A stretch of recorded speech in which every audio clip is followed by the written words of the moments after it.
nearly 50 years, my parents have lived on this remote Scottish island, surrounded by natural beauty, wildlife, and a flock of seaweed-eating sheep.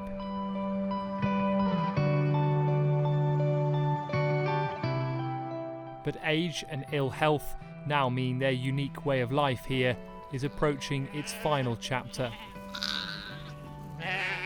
And while there's so much work still to be done on the farm, I've paused my career as a TV reporter to come home to help. So over the next 3 months, join me as I move on to other news. Can you tell me how they go, Simon? What? It's all as one. They're all together. Throughout my whole childhood, the tractor and all other forms of machinery here were my dad's domain. You don't remember how the gears go? No, because I don't do anything often enough. And I lose confidence. But after his diagnosis with Alzheimer's disease, it's yet another skill for Mum to master. Now gently go back again. Like pretty much everything else though, she's up to the task.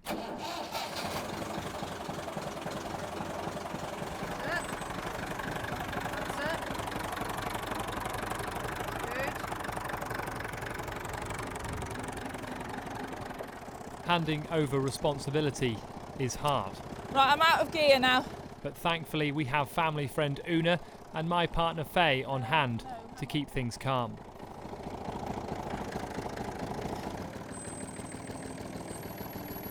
And then, once the trailer is hitched... And now if you could get the stuff out from underneath, Cormac, please. We're off down the other end of the island.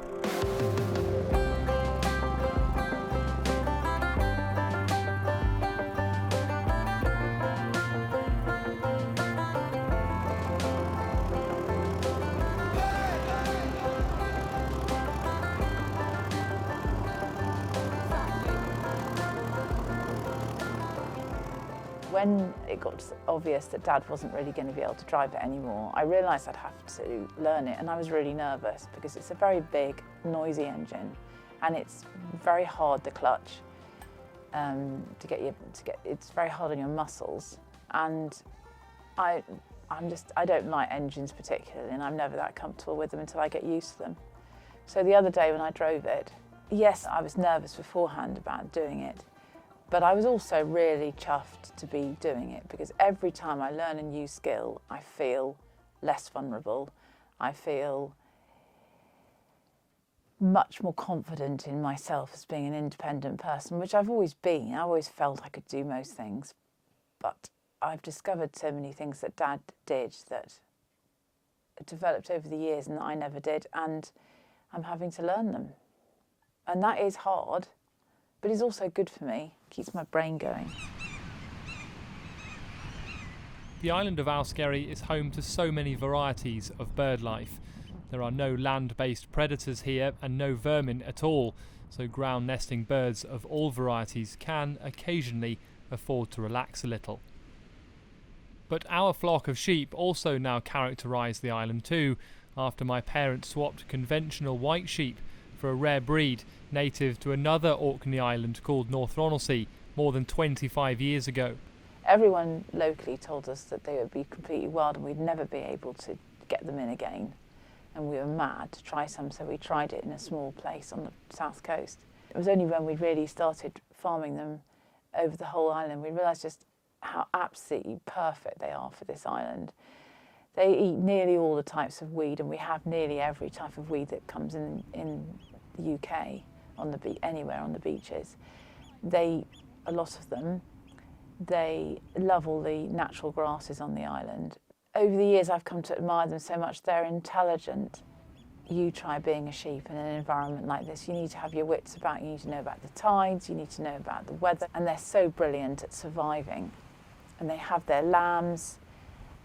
They get up straight away. Lambs are on their feet within minutes. They're running within half an hour.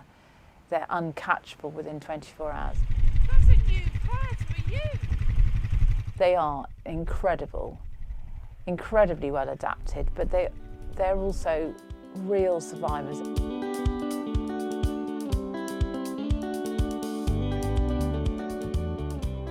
Is there any chance you could get a loop over that? Over this? Have you got a long enough rope for that? I always tie around here too. This is a protuberance that. Would that be okay? Yeah, Through there? that's there. Yeah. Can't rise up. Brilliant. Brilliant, okay.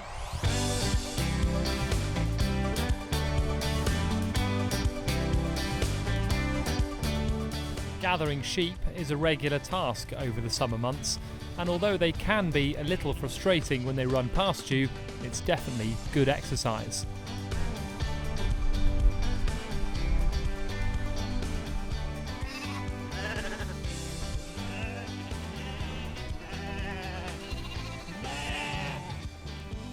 We've established the second largest flock of North Ronaldsay in the world, as far as I know, after North Ronaldsay itself.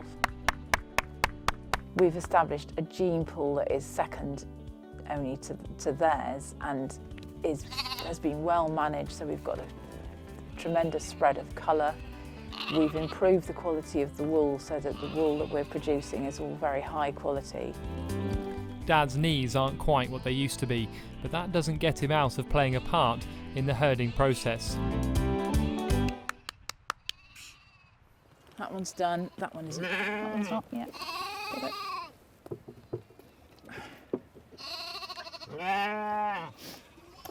Okay, that one's not.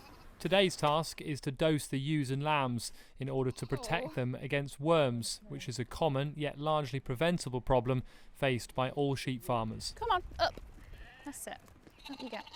With Dad supervising, Mum and Faye have a good system in place for getting the job done. Yeah, there we go. Those ewes are all done. They're the oldest sheep breed in the UK, and they've got good reason to be. Their wool is two types of wool. The underfur is the finest wool in the British Isles, or amongst the finest.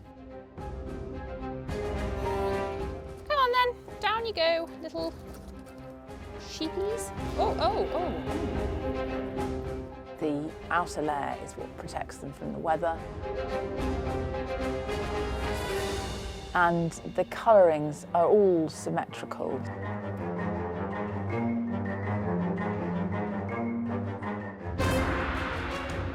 So that they have this wonderful coats that when they come off, make beautiful rugs. I think we're done. Yeah, let me just check this one. Here's one. Yeah, okay. Someone's done a lovely squidgy poo right in the gateway. This way, turn around for freedom. The breed is endangered. It's a very rare breed, still in the British Isles. And I think it would be tragic if Orkney lost this flock. I think it would be very, very, very sad and a great loss.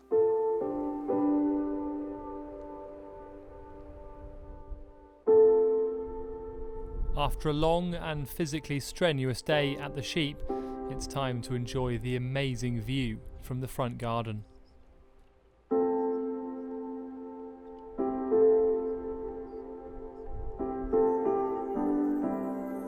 This far north, there are often long evenings of beautiful sunset right up until midnight.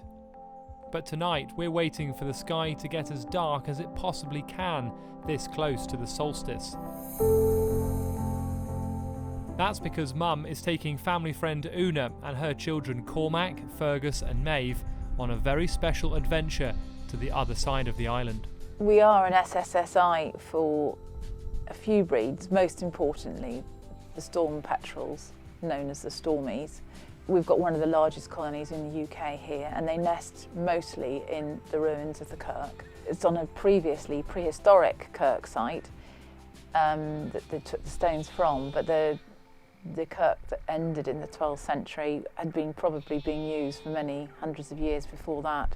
The Kirk is particularly spectacular to go to at night when the birds are changing over, because one parent sits on the nest in the day and the other parent's at sea, and they swap over at night. And the one on the nest makes two different calling sounds, a churring sound and a yelpy call sound.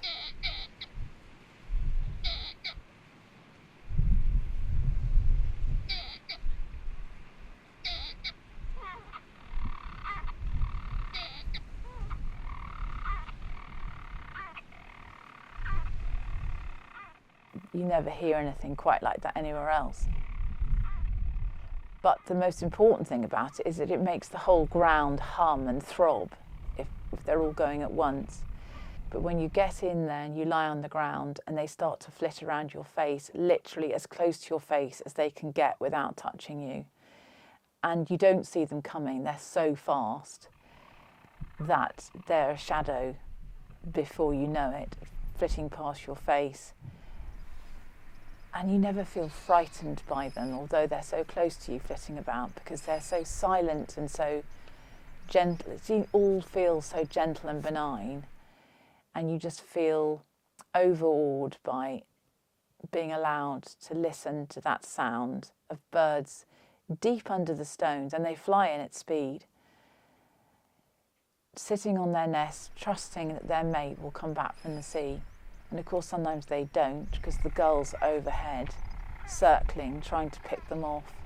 But it is a wonderful experience. Plus you're lying on the ground, you're seeing the stars, you're seeing the light flash from the lighthouse, you're hearing the other birds around, the sheep sometimes approach, and you see the silhouettes of them sort of looking at you, sniffing you, the lambs being a bit curious, wondering what's going on. And then finally you get cold and tired and you feel like you've experienced it enough, and you start to stumble home in the dark across uneven ground in the tussocks and get back to the warm house. It's an amazing experience, and I've never taken anyone there who hasn't been affected by it. Thank you for watching episode 1 of On to Other News. Next time, Mum will show you how to hand shear a sheep, and Faye spots a family of orcas just off the island. You're stuck with me now for the next 3 months. How do you feel about that?